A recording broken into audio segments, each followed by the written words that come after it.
you have to take action. You have to define what it is that you want to go for. Like, have your North Star and then build your way there and chip away at it one day at a time.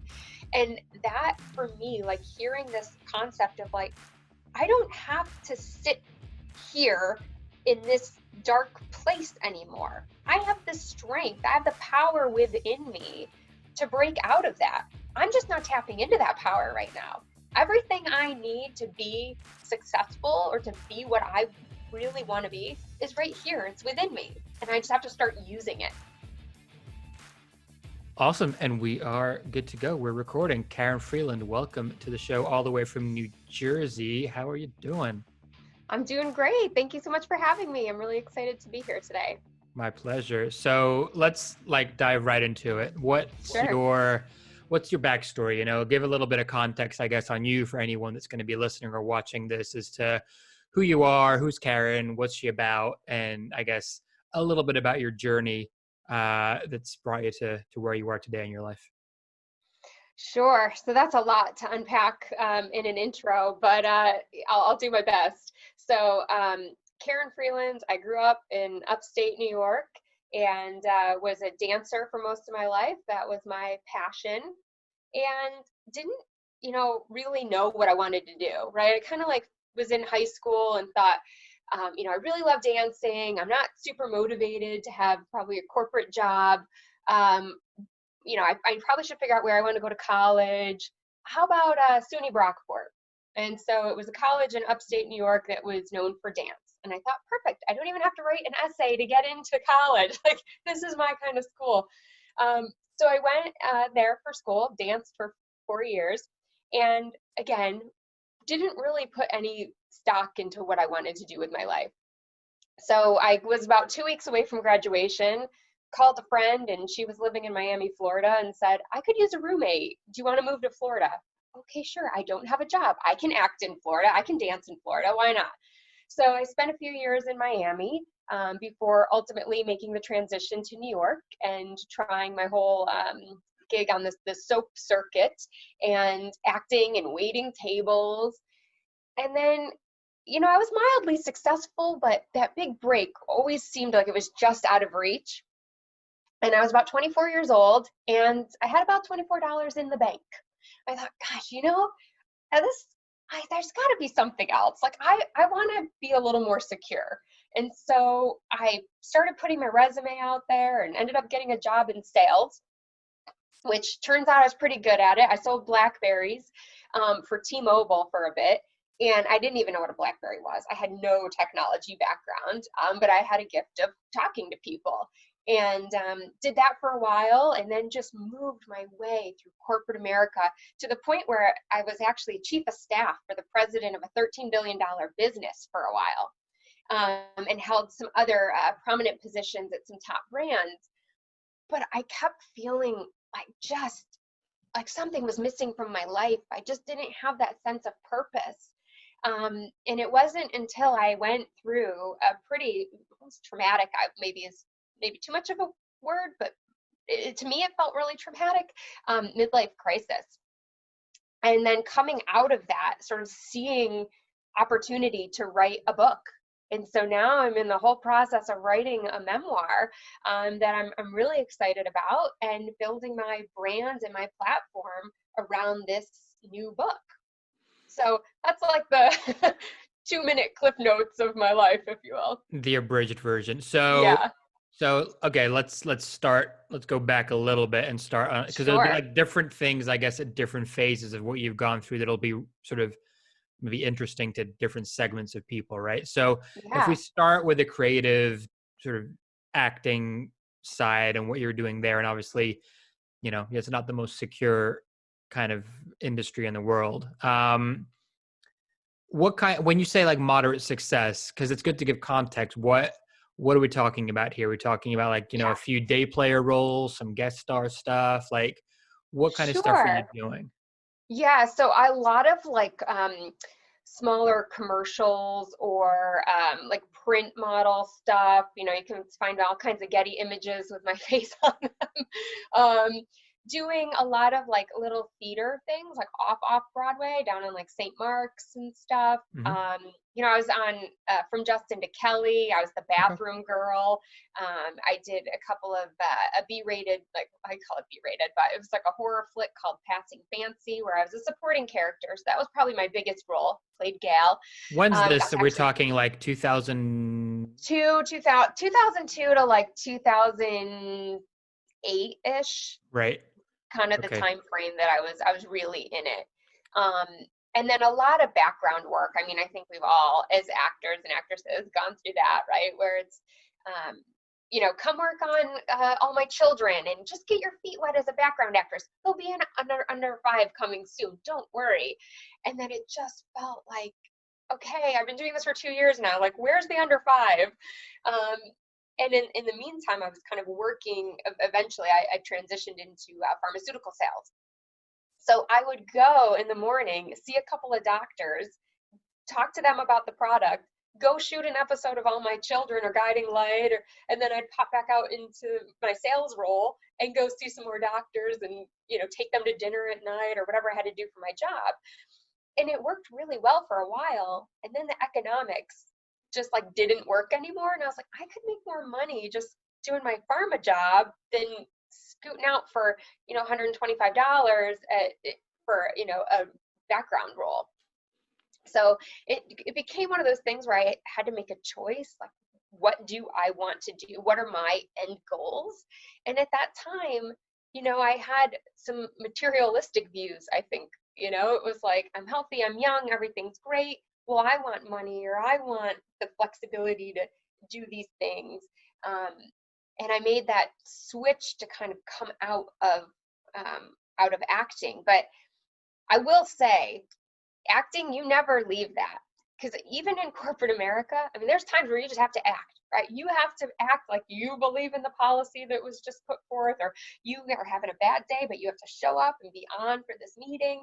And so it gives you a life skill that I think, if people do ever make a transition, I mean, there are so many things you can pull from being an actor or an actress that it really gives you a leg up on a lot of other people who don't have that ability to speak publicly and behave the way actors and actresses can.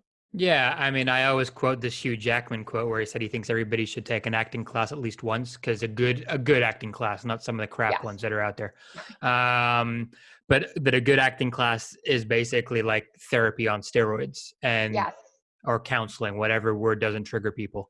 And like, that's so true. The amount you unpack in a good acting class that lets you go inwards and learn about yourself is going to benefit you in every walk of life thereafter. Yeah.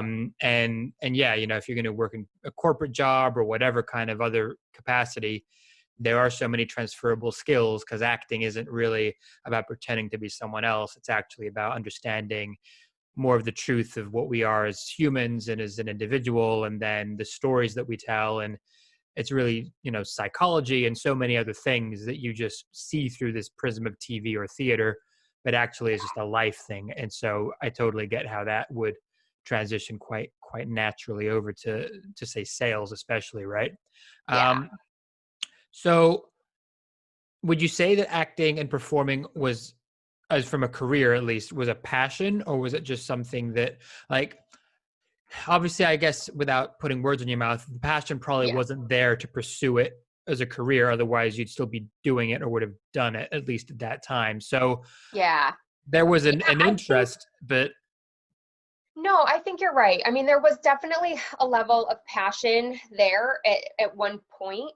And I think what I let happen to me is just this idea of what success looks like, this idea of what I'm supposed to be when I'm grow up, right? And there are days where I look back and go, damn, if I just stuck with it. Why did I give up on myself or give up on my dream? And at the same time, I look at some of the achievements that I've had now in other areas of my life, and I think, well, I never would have had that experience. So sure. I try not to look back too much and beat myself up for the decisions that I made at that time. But I think you're right. In anything we do, if we want it and we want it that bad, we'll do anything to be successful in that area.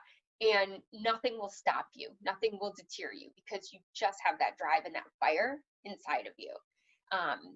So yeah, I think it's mixed, and I feel that now again as I'm starting to write my book, which is so refreshing, to be passionate and to be creative again in just a different way.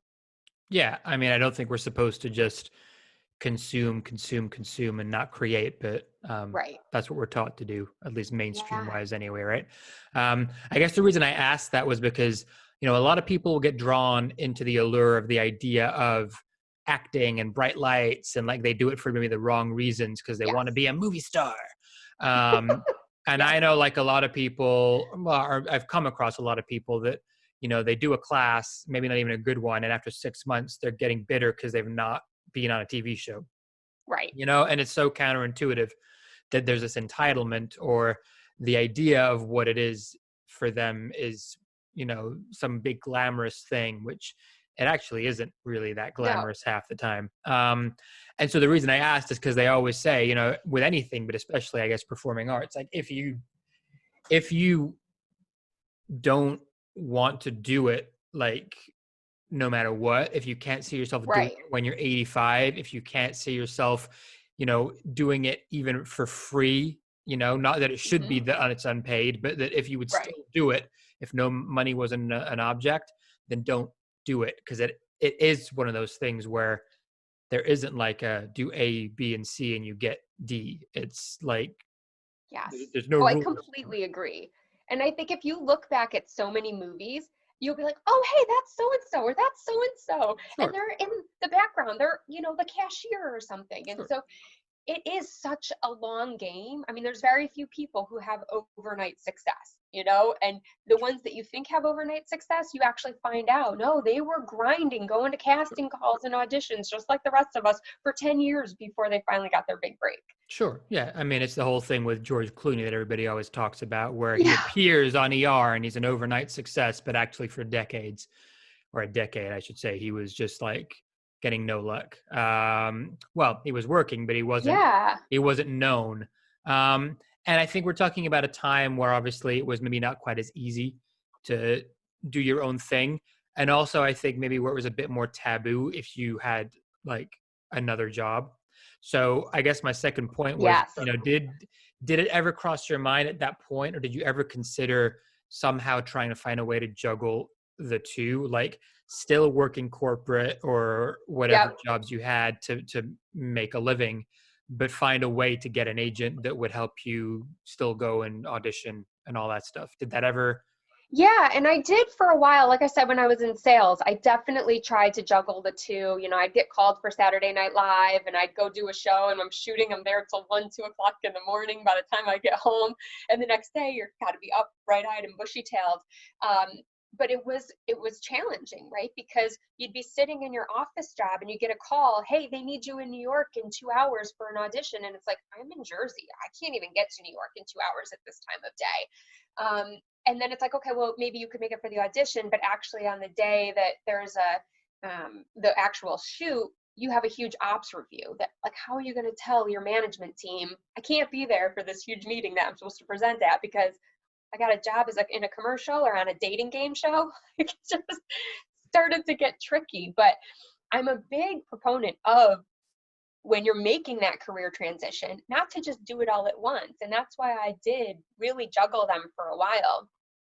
I mean, when I first was in New York, I thought, you know what? I'm going to get this job at T-Mobile. I'm going to sell Blackberries for a year, and then I'm going to quit. That was my whole game. I was just going to save every single penny and then quit and not have to wait tables or have to do anything and just devote my time to acting. And then I got my first commission check. And I was like, 4 numbers on a check? I've never seen a check so big. And I marched right down to a Coach store and I bought myself a purse and a scarf and some other Coach junk, right? No, it's not junk, but you know what I mean? Like material things that I didn't really need. And it was like, that was, as they say, like the rest was history. Like I just got sucked in to that New York lifestyle, the corporate America thing, and making money. which is a false kind of premise because it's built on a house of cards, really. And this whole, Totally. a Western society that's actually manufactured based on debt as opposed to anything else. And so we're all sort of taught to spend on stuff we don't really always need. Yeah. And so it goes back to a little bit of that question or that thing you mentioned about what is success, and that's different for everybody. And I Yeah. guess not everybody takes the time to figure that out for themselves and with clarity. And so they're sort of going by either an external idea of what they think it's supposed to be or somebody else's idea of it, and probably like usually parents or something. Um, and so then you end up, I guess, getting really disappointed and potentially, working corporate America for years and years and years, and then realizing you're not happy and burning out. That's exactly it. That's exactly what happened. And I had for so long, I mean, probably over like at least like a 9-year span, right? When I entered corporate America, I was chasing a title and a paycheck.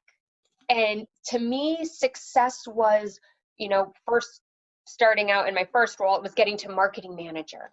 And then it was becoming associate director. And then it was senior manager or director, right? And it was just like this constant clawing your way up and just trying to make a name for yourself. And every time I got a pay bump or I got that title, I was really happy for like 2 months, and then it started to wear off again. And I couldn't figure out but I just got everything that I wanted. But then I was already so focused on getting the next thing that I could never really truly be present and be happy with the gift I was just given. And Yeah. I struggle so much with that conflict, because on one hand, we always want to be pushing ourselves to be better, to take it to the next level. And that's really, there is a healthy drive there. But at the same time, if we're only ever focused on the next thing, you go through life and you miss all the beautiful things that are happening to you and all the gifts around you. So I always struggle with that whole wanting more and then trying to tell myself no, just enjoy this moment now. But I think it is so important, because you're right, you just get burnt out. I think it depends what you want in terms of wanting more, right? Though, because I think the material side of wanting more is wanting more money, wanting more things, wanting a job title that gives you another 10K a year, whatever it might be, Yeah. versus wanting more in the perspective of wanting more that you can actually experience and create. And I think Yes. they're kind of overlapped, but they're also very different. Um, I worked in digital agencies for over a decade, and I see the game. I know the game. I personally wasn't drawn to the job titles. I went up the ranks. I could have gone further. And I Mm-hmm. appreciate that for a lot of people, like, you know, it would have been dream jobs and dream clients and Yeah. dream Yeah. dream job titles. But there's kind of a fallacy to it because there is a glass ceiling.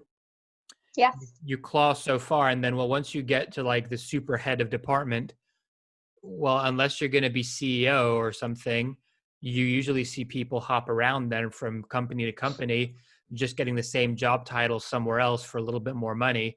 But that Yeah. can't last forever. That's The right. idea of, do you know Robert Kiyosaki? Have you heard of him? No. Rich Dad, Poor Dad. Have you heard of that book? Oh, yes. Yes.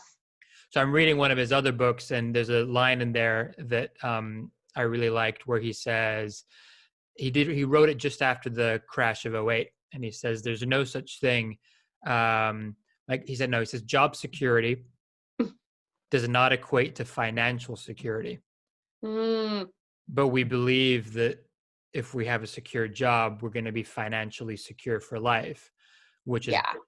the more and more you No. look at it now, especially when you look at maybe our parents' generation who have gone through that boom period of the late 70s, 80s, 90s, and you kind of go, well, they actually didn't have the kind of big payout they thought, or they didn't get to retire with like an amazing pension or 401k over there. And so you then go and Yep. think, well, what were they clawing their ass off for 30 years? What was that about? And they weren't job secure either necessarily, because a lot of times they had to move around. So I think Yep. it's interesting because there is now this shift into a big group of people that are going to still go back after this pandemic and try and just get a secure job. And then another group, and they're going to struggle in the Yep. long run. In the long run, they'll struggle, or they won't be happy, more importantly. Yeah. But there'll be a lot of people that have gone through a shit time with this and maybe actually will realize that there's more of a chance to find happiness and maybe earn a few less zeros, but do something that feels good and that you can actually create. And I guess in a roundabout way, that sort of sounds a little bit like what you're doing or trying to do with your book and your brand. Yes. And obviously, I guess you were doing this obviously before the pandemic, but I guess the pandemic is a good example of, why you should have been doing it in the first place. And Exactly. Yeah. It's like having a security net, really, and for so long, I only focused on work. I mean, to the point where I almost was damaging my marriage and my relationship with my children. And, like I was just living for work and I wasn't working to live. And that's a big difference. And so, yes, I started writing this book in 2009. And so maybe I'll just set up the story a little bit for you about how the book came to be. So for those of you that have been pregnant before or know people who have had a baby, some obstetricians will recommend that you stretch yourself out. Yes, this is going to get a little gory here, before you give birth so that you don't tear when the baby comes out. So the doctor's like, yeah, you just take a little olive oil, you put it on your fingers, and you just stretch your vagina out. And I was like, okay, thanks, lady. Like, I'm not doing that, but thanks for the advice. Like, okay. So I leave the appointment, I go home, and my husband was working nights at the time. And so one night, I guess I was bored, and I was like, maybe I'll try that old olive oil trick. So I go in the bathroom, I like turn the lights off. I don't know why. I like put out towels, I get the olive oil, and it's like a shit show. Like there's olive oil flying everywhere. I can't get my hands in the right position. Like nothing is working. So finally I'm like, okay, this is just no, I'm just gonna have to tear. Like, I don't know, whatever. I'm gonna take my chances. And so my husband comes home and he's like, what the hell happened in the bathroom? There's olive oil everywhere. And I'm explaining this to him and he's like, oh my God. He's like, you should write a book and call it I Don't Know My Vagina, because it is clear that you do not know how this thing works. And I was like laughing because he's right. And I'm like, how is it that I'm born? It's like being born with an arm, a leg, a foot, and not knowing how it works. And at the same time, I'm like, who would want to read a book about my vagina? Like, what would I even write about? This is so dumb. Like, thanks for your dumb idea. But then I started brainstorming. Like, I would be in the shower doing my hair, my makeup, like doing whatever. And I'm thinking, wow, well, there's that story about the time I lost my virginity, or there's that story about the time that I, got that urinary tract infection and thought it was an STD, or like, all these like ridiculous stories. And I thought, we might actually have something here. So I started typing and writing, and I got, a couple chapters done, and then life hit. Then the baby came. Then the work came. Then it was like, okay, now I got another mouth to feed. I got to get that next paycheck. And every once because in a while, you were still in corporate America when you I were was going through still this, in right? corporate America. And this is Yep. after the crash, so I guess things had Yep. maybe been okay. 09. But Yeah. but it still was a bit rocky. Yes. Yeah. So I was like, right now is not the time. I got to kind of stick through this, and I'll just write my book on the side. But, it wasn't enough of an importance to me that I didn't allocate the proper time to it. So years went by. Every once in a while I'd pull it out, I'd write a couple chapters, and then I'd walk away from it. And so when I had this like whole big midlife crisis, I was talking to someone and they were like, okay, if you died tomorrow, what would you regret not doing? And I had to really think about it, because I do regret sometimes leaving acting. I do regret not still dancing. I miss that. And I thought, well, okay, I got to be a little grounded in reality. Like, not too many people are hiring someone who's almost 40 to go on tour with them or to be a dancer, right? So maybe that's not where I want to put my time and energy. But I thought, there's nothing stopping me from writing this book. Even if nothing ever comes of it, I can say I did it. I set out to write a book and I finished it. And so the more I started writing it, all of a sudden, this fire, this passion, I was like awake again.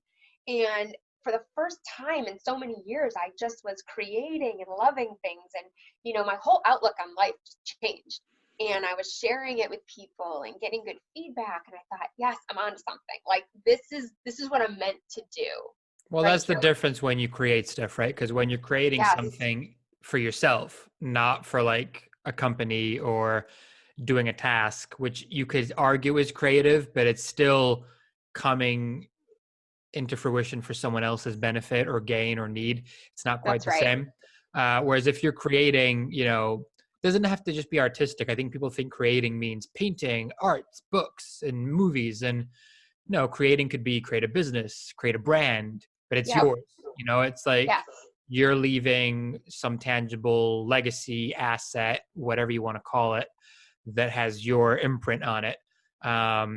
And it's not going to be sort of branded with a corporate logo that belongs to some big behemoth that they'll just claim it as their own in the long run. So it feels Right. different. It feels It different does. when you do that.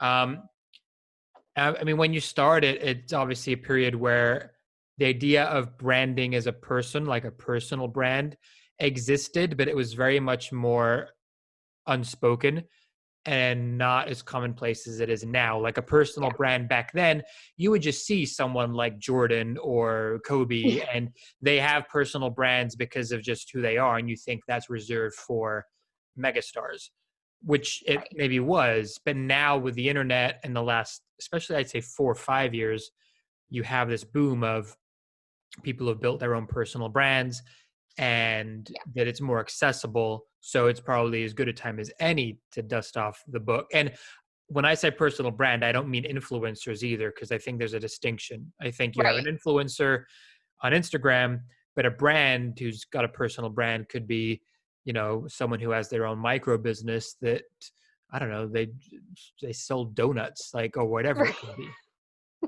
Yeah, no, I totally agree with that whole concept around the personal branding, and this is an interesting topic also, right? So I always joke with people about the shock value that this is, oh, the book's about my vagina, but it's not. I mean, it's a look at the life of a woman who has had mishaps and misadventures with her vagina, right? But really, there's all kinds of life events covered in this book, right? So it's a help aid for other women who maybe have felt alone or gone through some of these experiences and felt ashamed of their body or ashamed of the way they behaved, and it's like a cathartic release for them to be able to read this and go, oh my gosh, I'm not alone, right? Like someone else gets me.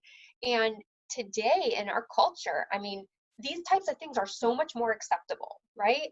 And I really wanted to be careful with the book that it wasn't, sharing sex stories for the sake of being gratuitous or there's a fine line that I don't want to cross with the book, right? Where we can be really honest and true about what's happened in my life, but not take it too far either.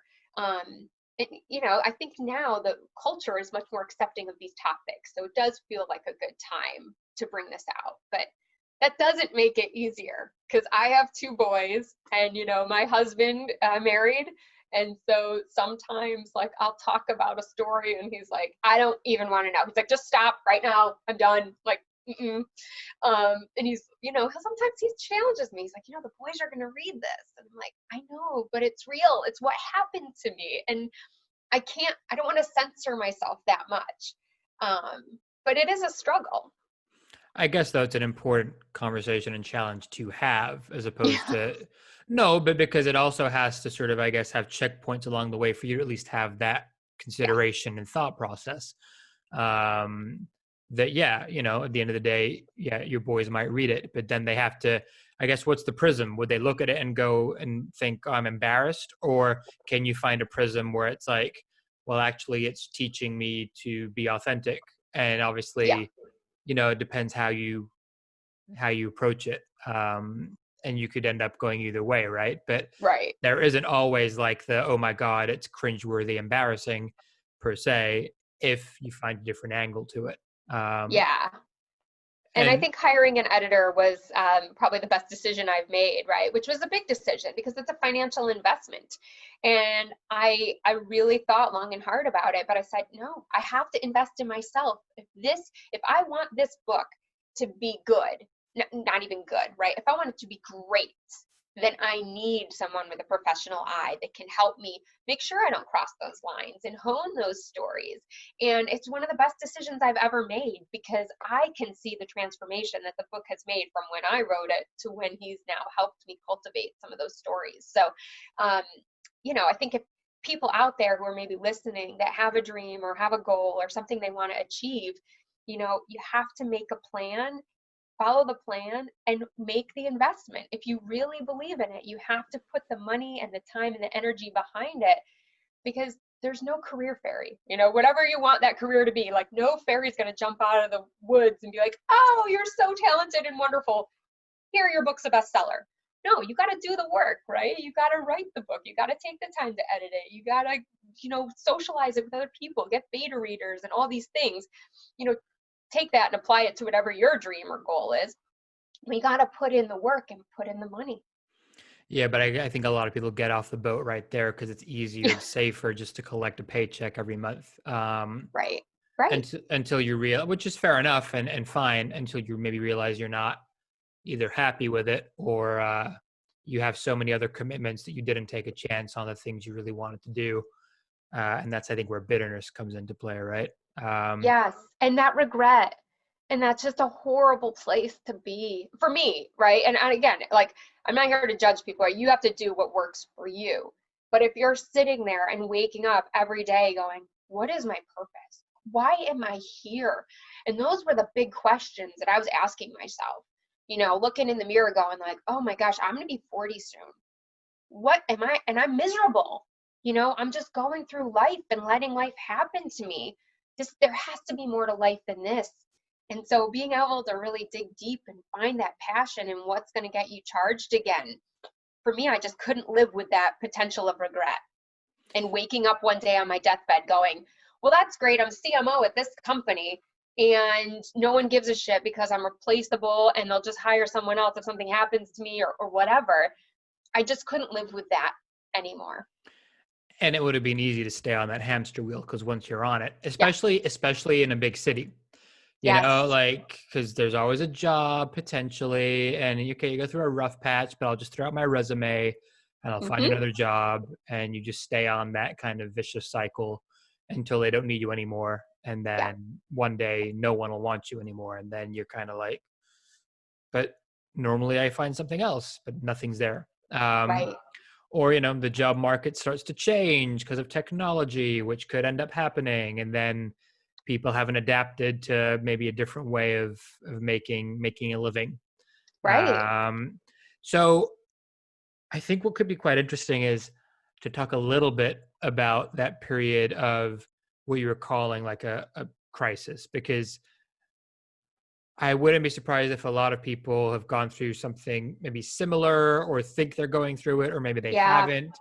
But I guess my first question would be like, were you aware at the time that that's what it was? Mm-hmm. Or were you kind of just, what was the kind of feelings or vibes or the emotions? What was the process? And like, I guess, how did you deal with it? Did you kind of brush it aside at first or kind of just try and rationalize? And then it just kind of kept rearing its ugly head? What, Yes. what was the experience, I guess, so that maybe people could potentially identify and not scare them because maybe they're not going through it, but at least go, well, actually, that sounds not too different. Maybe I need to make a change. Yeah. Yeah. I think you're right. It definitely reared its ugly head for a while and I tried to suppress it. So, I would be at work and I would get a task or I would get feedback on something that didn't quite go the way that, the boss wanted it to go or something. And for me, it was like the end of the world. And I would find myself like crying in a bathroom at work, like in the stall and then like trying to get my shit together. And I'd be like, I don't even care about this. Why am I reacting in this way and feeling these emotions? And when things got tough, rather than backing away from the thing that was like giving me pain or like causing me angst, I would dive into my work even more. And I would work, after the kids went to bed, I'd pull out the laptop and I'd work from like 8 to 11 p.m. because I thought that if I was like the hardest working person in the room, surely the promotion would come and everyone would love me. And, it was like this constant validation seeking almost.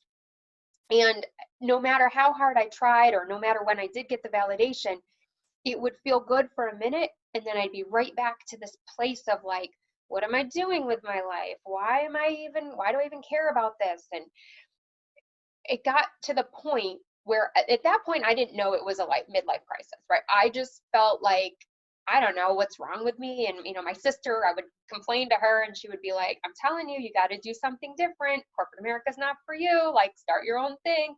But I wasn't ready to hear that message yet. A lot of times it's like telling somebody to quit smoking or quit doing whatever. And it's like, until they're not going to quit until they're ready to quit, and I wasn't ready to accept what I was going through and to make a change yet.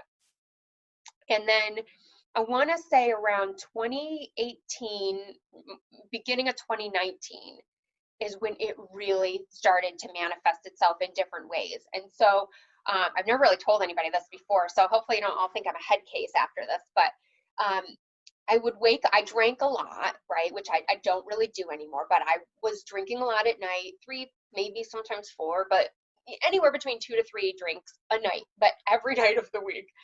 And so around 3 or 4 o'clock in the morning, I would always have to get up to go to the bathroom. And so I would go in the bathroom, but I wouldn't like turn the light on because, it'd kind of blind you. So we have one of those like dimmer switches that you could put it on real low. And all of a sudden it hit me.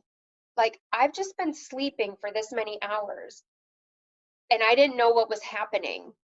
That must be what death is like. And then the panic would set in. Oh my God, I'm going to die. And what will I have to show for it? My life, and like, oh my gosh, like all these emotions. And I would ultimately end up, bawling in tears. I would sneak back into my bed because I didn't want to tell my husband because he was going to be like, what the hell, like, just is going on? And I would like cry myself back to sleep. And it would happen over and over and over to the point where I was like, I don't even want to wake up to go to the bathroom because I know this is going to happen. And like, I couldn't be in the dark alone. Like, I had to have lights on all the time. And then finally it would just kind of like hit me like, this is a midlife, like, this is a midlife crisis. Like, I don't even know how I just one day like had a revelation. And I was like, I'm so scared of dying. I'm so scared of this all coming to an end and not having left that legacy and not understanding my purpose, that like something's got to change. I got to do something different. I can't live like this anymore. So yeah, it was a dark time. And now I just, how do you come out of it? There's so many different ways, but like now I just don't allow myself to go there anymore. And it's hard, right? There's days where I will go into the bathroom and it's dark and I'm like, don't even do it, Karin. Like, don't let yourself go there. We're not doing this anymore. Like, everything's going to be fine. And you just have to talk yourself out of it. But it took me a while to even have the strength to train my mind to say, we're not going there. Yeah, I mean, I guess a lot of it's rewiring old programming that we all have. We all have different things that we're wired with from a young age, and then Yeah. they kind of just manifest and we're on autopilot without thinking. And we think a lot of our choices are our own, but maybe not necessarily. And then you're kind of faced with that and you have a choice to make. Do you kind of just keep going, which I think is easy and a lot of people do? Or do you maybe go through a little bit of uncomfort or a lot, and try and go inward and figure out what you're going to do with it? And I don't think that means that dark side goes away or disappears magically. I think, Right. it's always there. It's just the awareness of having faced up to it before. So, it's less scary when you've done it. It's still scary maybe, but you're like, well, I know what this is. I can deal with it. Yeah.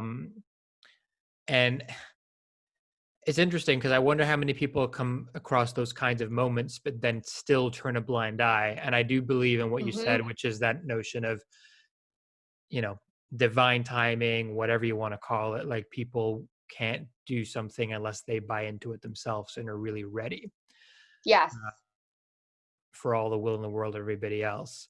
So for you, what was that? Was it those moments, those like moments of in the bathroom that like made the trigger, or was it actually something else? And what did you start to do?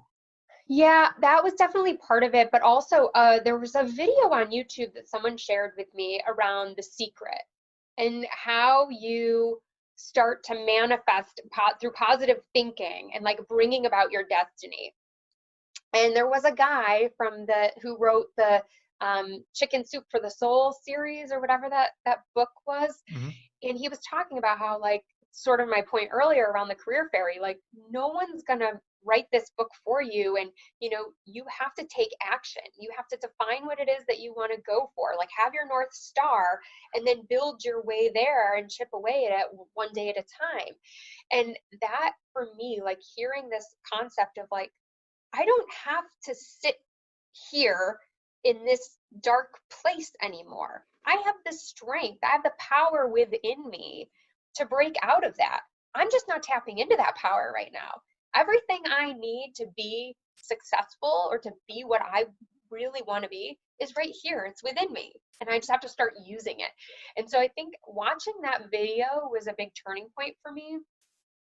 And there was another book that I had read called In Her Power, and I actually wrote a blog about that on my website that people can check out and kind of my interpretation of that book. But like really reading that book and starting to say, okay, I'm not going to make decisions from a place of fear anymore. That's the old Karin. New Karin is going to make decisions from a place of power, a place of strength, a place of knowing what I want to where I want to go rather than letting other people tell me where I should be.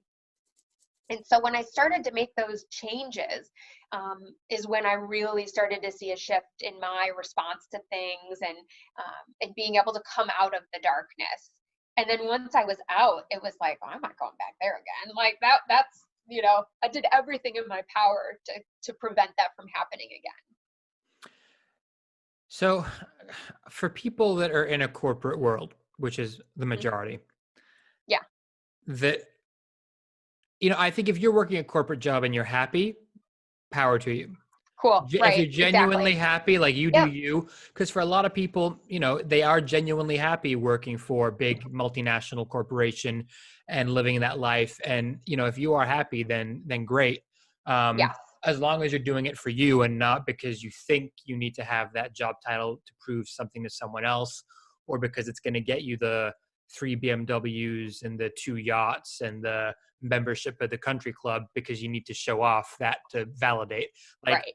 and I think it ultimately goes back to the idea of self-awareness and knowing your idea of success for you, Yeah. and then going from there. But for the other bunch of people, of which I think there's a lot, that just work a job because that's all they've been taught, because they think they have Yeah. to and there's no other solution and there's no alternative, what would you recommend? I mean, there is no golden tip, so I'm not asking for that, but Right. what would you say are like certain maybe mindset things or processes or things that maybe they could try that maybe you'd used to start the transition? Because the transition Yeah. doesn't happen overnight. You don't just go, okay, I'm going to quit my job and then Right. tomorrow I'm going to be like hunky dory. No, you maybe have to overlap the two for a while. Maybe you do go Definitely. cold turkey. Maybe you've been kicked in the butt and you lost your job through no fault of your own, because that's what happens sometimes, and now you're faced with a reality of, okay, well, do I go and do the same thing or do I take this as an opportunity?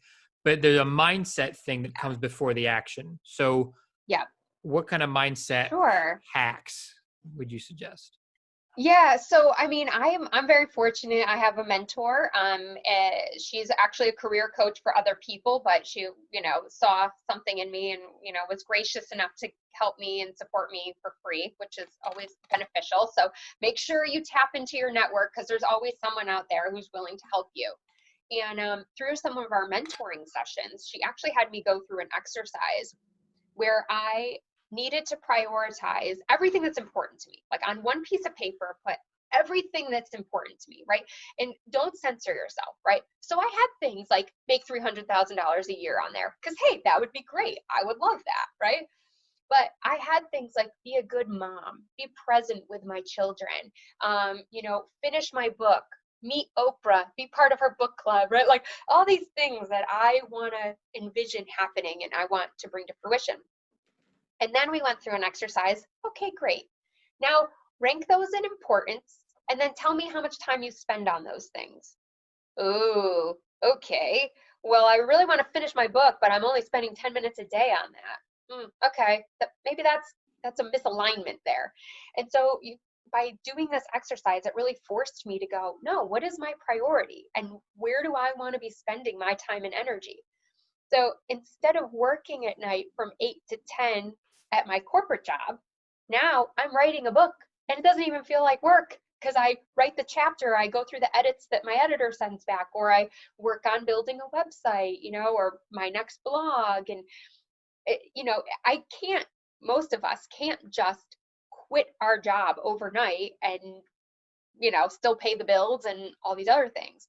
So I definitely don't advocate for that, but I do advocate for trying to make that transition and trying to do them both until you've got enough cushion over here that you can really make the leap. Yeah. And I think the other important thing is the non-work or creative or branding side or whatever we want to call it. And actually what you touched on, which is like being a good mom, being a good wife. Like if your time is so consumed by your job and you get home and you're so tired and you've, got an hour for the gym and then you got to cook and that's it, you're not leaving much time left for anything other than sleep.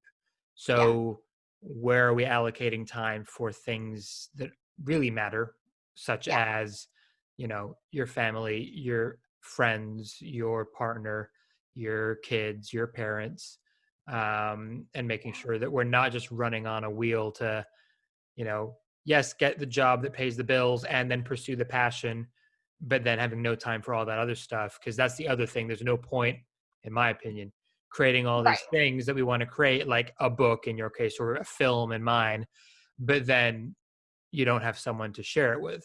You know what I mean? Like, yes, so totally. And there's like, a whole circle to it. Yeah. Have you ever done a vision board? I did like years ago, but for me, I just can close my eyes now and kind of do it. Yeah, right. Okay. So I've had 3. I'm on my 3rd.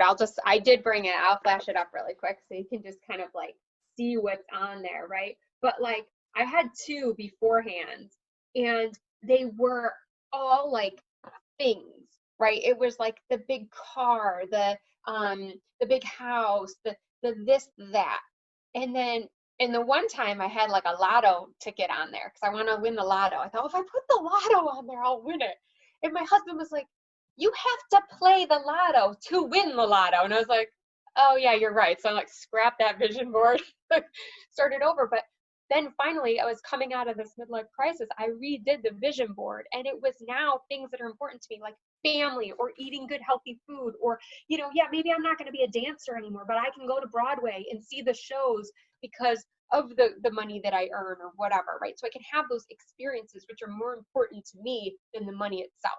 So some of it is also just a shift in mind frame of like why you're doing what you're doing, and being able to give back to charity, right? So yeah, maybe I'm in this corporate job and I'm making some money, but it doesn't have to just be for naught, right? Like how can I take that money and then give it to causes that I'm really passionate about to make the world a better place and use my resources? And when I started to think about it that way, I was like, oh, now I do feel more of a sense of purpose from having this job. And it's not just about making PowerPoints and justifying my existence all the time, right? There's a deeper meaning. And so finding that takes some time, it takes some work and some introspection, but once you find it, it really unlocks a lot of happiness and joy. And I guess also, that it's a job that's not really just a job to pay the bills. It's also an investment mechanism in the short term for your book and a different platform that you, I assume, would want to then take up all your time so that you don't actually need the job. Definitely. Yes. It's funding my dream, I say. And so that's right. It's paying for me to host my website, and it'll pay for me to take trips to when we can do speaking events face to face again, right? And do some of this motivational speaking to help other women turn their dreams into reality, and to give them the confidence and the support that they need to make that transition and find their purpose in life. I think that's a different way of looking at a job too, and maybe a slightly healthier one where, Yeah. especially if you're young and you're coming out of college and you think I just got to get a job because I'm supposed to, or I got to pay off my debt or whatever it is. It's easy to get stuck in that. And then, 20 years pass by, as opposed to going, go get a job. Because when you're young, actually, you can learn a lot, and it's not necessarily a bad thing. You find a good boss, you can learn from them. They could become a mentor, but Yes. have an idea that you want to try different stuff with the end goal of eventually having your own thing, whatever that is, and you have time to figure that out. But that your job is investment in that, and not just a paycheck for you to go partying every weekend and get smashed and Yes. buy. No, but I think it's, we That's all right. do that, and that's fine. But there's also more potential that you can get out of it if you kind of see it as okay, take a little bit of pain, learn, use it as an investment mechanism for an actual dream or goal or goals, as opposed to just Buying Coach purses. exactly, Exactly. exactly, exactly. But I do look back, and so like with my president, so the way I got my editor was actually when I was chief of staff to the president. I called him up later, and sometimes you have to have the audacity to do these things, and that was really hard to pick up the phone and call like my former boss, and say, hey, I'm writing a book. Because the first question out of everybody's mouth is, oh, cool, what's it about? Like, my vagina? Like, he was like, okay, interesting. This is a new side of you. I'm like, yeah. But he was so open to it. And he was like, look, I'll introduce you to my editor. I'll introduce you to my publicist and my agent. And the agent and the publicist both were like, thanks, but no thanks, like no interest. And the editor was like, I could help you like write the book, but I'm not sure this is the right project for me to like agent for. And then I started talking to him, and he started seeing the material. And next thing you know, he's like, well, if I ever agented for you, to the point where last week he was like, hey, can I put you on my roster as I talk to my film content manager as one of the works that I represent? Like, yeah, sure you can, right? But like, if I didn't have the audacity, or I hadn't had that experience as chief of staff to meet the president who knew Sure. this editor, right? Like, these things wouldn't have happened. So, at the same time, like, don't be too hard on yourself, and know that some of these experiences, they're just setting you up for where you're supposed to be ultimately. But you got to use it, right? You got to tap into it, and have the guts sometimes to ask for things and to reach out to your network and see who can help you. Absolutely. Awesome. Well, listen, Karin, how can we round this up? What's the kind of takeaway messages here then, do you think, if someone's watching or listening? If you were going to kind of give the Cliff Notes abridged version of what the key thing would be, what would you say to somebody right now as the main takeouts here as we wrap it up? Yeah, I think find your passion and go for it. Don't let anything stop you. You are powerful, you're stronger than you know. And if you really put your mind to it, you can achieve whatever your goals are. Awesome. Cool. And so if people want to connect with you, find out more how Yeah, you work, like, yeah, I guess the last few moments here for you, really just plug, I guess, your book or anything you want to plug, and then where people can find you on the socials. awesome. Sure, yeah. So you can check out my website, KarinFreeland.com, and it's Karin with an I. My blog is on there. It's called The Ins and Outs. And so I try to put out new content every month, but I'm all about quantity or quality, not quantity. So thoughtful pieces, but less frequent. And you can follow me on Instagram at Karin Freeland. And I'm still in the process of getting the book, finalized and published. So follow me, and I'd love for you to join me on this journey. Awesome. Great. Well, Karin, thank you so much. Looking forward to seeing what You're happens welcome. with the book, with the journey of getting the book out there. I know that's a whole world unto itself with publishing Yes.